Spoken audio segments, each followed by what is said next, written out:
This is Member Barry. If Can you guys hear me?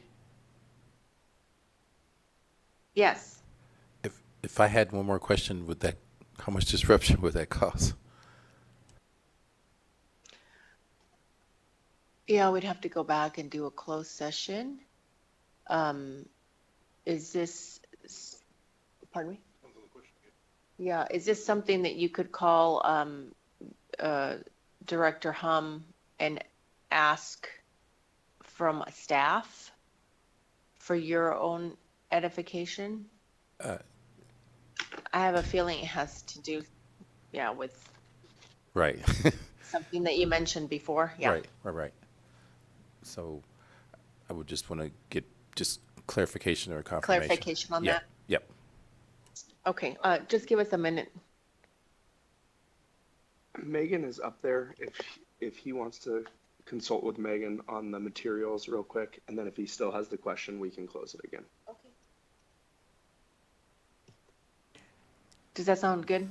So we did Okay. look at it. This is Megan Pistoresi, and But we're in open. Yeah, we just so have we need to remember we're in clarify. open. Okay.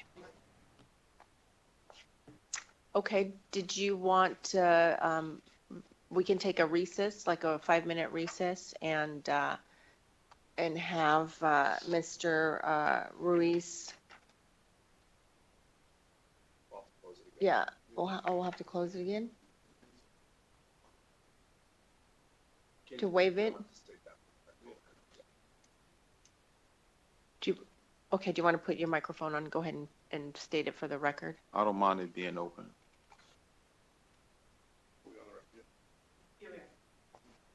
Is that adequate? That's adequate, and you can go forward with the questioning then. Okay, perfect. All right, there we go. Well, go ahead. Member Barry, go ahead and ask your question. Now we're all cleared. And thank you, Mr. Ruiz, for the willingness to open it so we can move forward. So going back to saying that you had only the one prior arrest in 2015, and have you ever been arrested in Pennsylvania?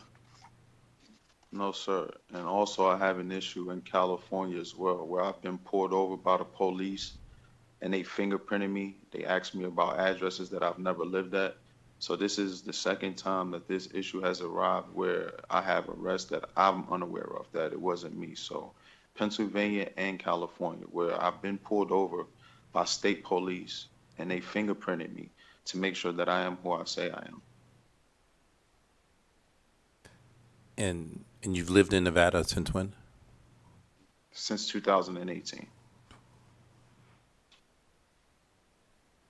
You would be able to confirm that? Yes, sir. Right. Thank you. Thank you. So in order to confirm that you mean that he's been living in Nevada since 2018? Yes, been a resident. I think probably going back to his previous statement about California,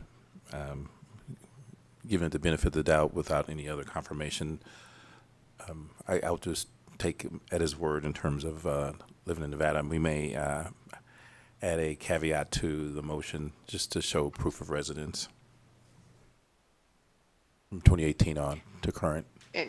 Okay, okay. If you can show residency in Nevada from 2018 up until now. Okay. Okay, sounds good. Thank Thank you. you. Thank you. Member Dredd, can I ask, would that be difficult to establish residency from 2018 on? I know it would. I'm even might have a difficulty doing that. Well, I guess I'd do my payroll, but you've had difficulty with employment off and on, right? So will you be able to do that? I just don't want us to impose something and then you go back and have difficulty doing it and then not everything goes through. That is kind of difficult.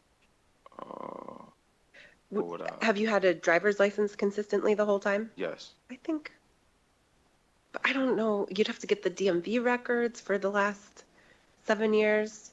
Okay. Residency could be established by a number of ways. He could provide, if you have like Power a bill. rental agreement or home ownership through utilities. if you've paid taxes, if you have a tax return that would list your address, all those things would be acceptable forms of establishing your residency. Okay. Member Drat, And just, I'm sorry. Just Oh, a go correction, ahead, you can go from actually 2020. That would suffice.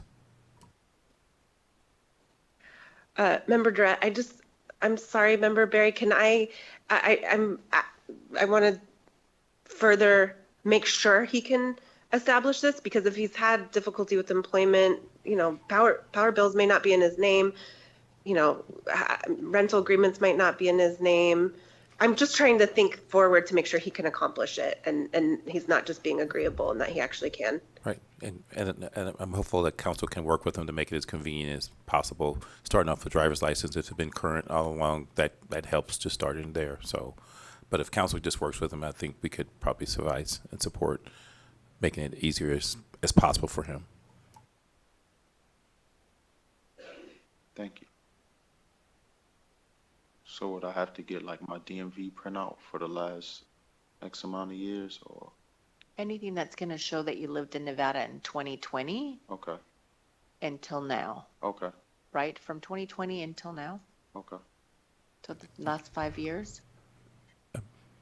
Member Barry, again, as we look more through the paperwork, if we could, I would support temporary approval given a time span to clear up some of the possible inaccurate information that we may have.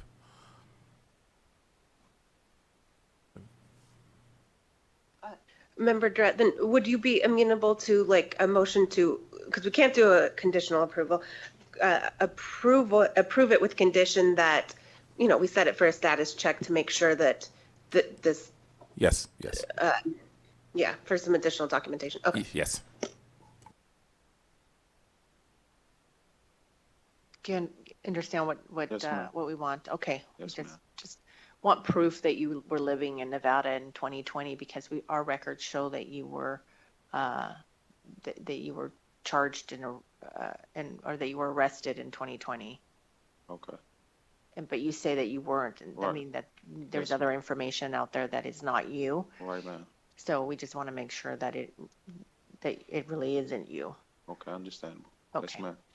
And try to make it easy on you. All right. Because Thank to actually clear the record, it's going to Right. take a lot more than, Right, you could find old banking accounts, power bills, anything that shows that you've been living in Nevada for the last 5 years.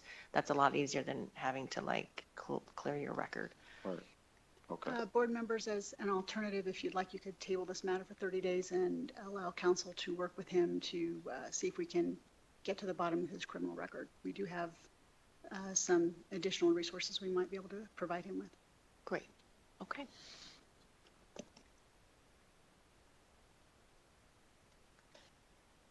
Okay, Member Dret, hopefully this also incorporates Member Barry's concerns. Let me know if it doesn't. I move to approve the agent card on the condition that we set a status check for 90 days, in which time you will have shown, for example, you have an active driver's license, or to allow staff the time to let us know if they have found something compelling that shows that there was this 2020 arrest, if they've somehow showed documentation that that did in fact occur. So your driver's license now, when was it issued? How long ago? 2018 and still valid. Okay. So you should be fine doing that. So I move to approve it today with that condition. So you would be able to work immediately, but in the meantime, you have to work this out with staff. Okay, thank you. I would also add the condition that, Member Mazarin would also like to add the condition that we get the letter from your the employer that's going to hire you when you Okay. get this card. Okay. Okay. I can have that today. My amended second. Okay, we have a first amended and a second. Any discussion on the motion? Hearing none, all those in favor say aye. Aye. Any opposed? Okay, Motion carries. Thank you. Congratulations. Appreciate it.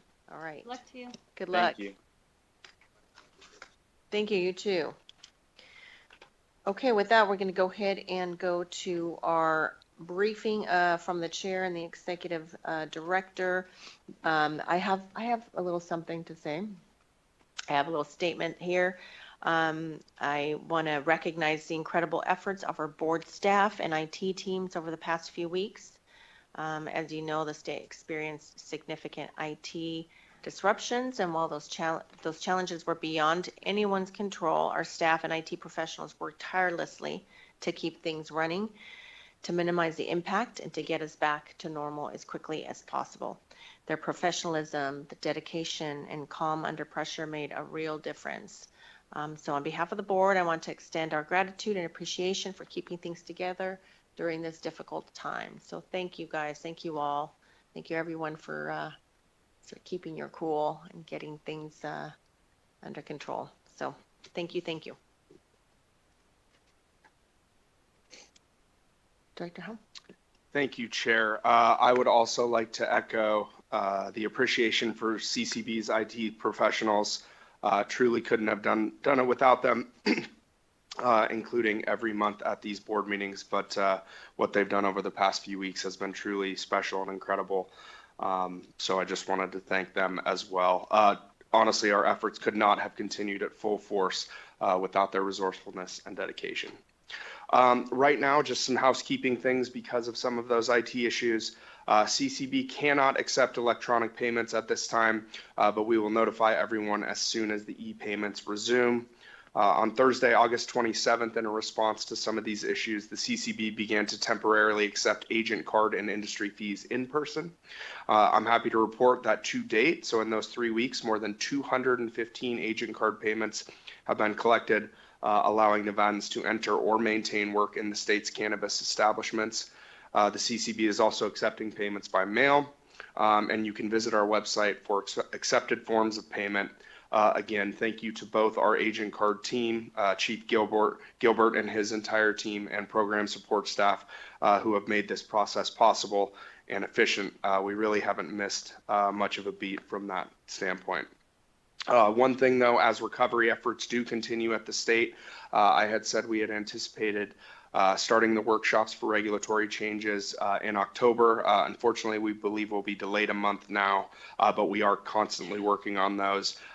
So we'll provide more information as soon as possible, but we'll probably start those in November, given some of the challenges. One final item before our next board meeting, though, the Nevada Cannabis Metric Item Catalog will launch. We're really proud of that. It's been years in the making and setting up. So industry received a 30-day notice earlier this month. This online database will include comprehensive item information, product location, and lab results. We look forward to the launch on October 6th, and we'll have additional information on that to send out to industry and media on that. So with that, Chair, I will turn it back over to you with one final thank you again to the team, as always, for all of their incredible efforts setting up these meetings. Thank you. Awesome. Thank you so much. Our next meeting is slated for October 16th, 2025, same place. Then our future agenda items, this is a discussion item only. If there are any future agenda items that the board would like to see on the agenda, this would be the time to bring those up. Hearing none, we'll go on to our second public comment period. We'll go in the south, in the north, and then online for this meeting and one more meeting in October. And after that, starting in November, there won't be an online or phone ability for public comment. So with that, we'll go to the south, public comment in the south. If you have public comment, come up and introduce yourself and let us know how you feel. Okay. Anybody in the north? Nobody in the north except for, we've got our compliance man. Hi there. Okay. With that, we'll go online or by telephone. Any public comment? There is no online comment, but there may be issues with people rejoining the meeting. For those who would like to provide public comment remotely, please email ccbmeetings@ccb.nv.gov. All comments will be shared with the board and posted on the CCB website. Great. And with that, we'll go ahead and adjourn our September 2025 board meeting. Thank you, everybody, and have a great rest of your week.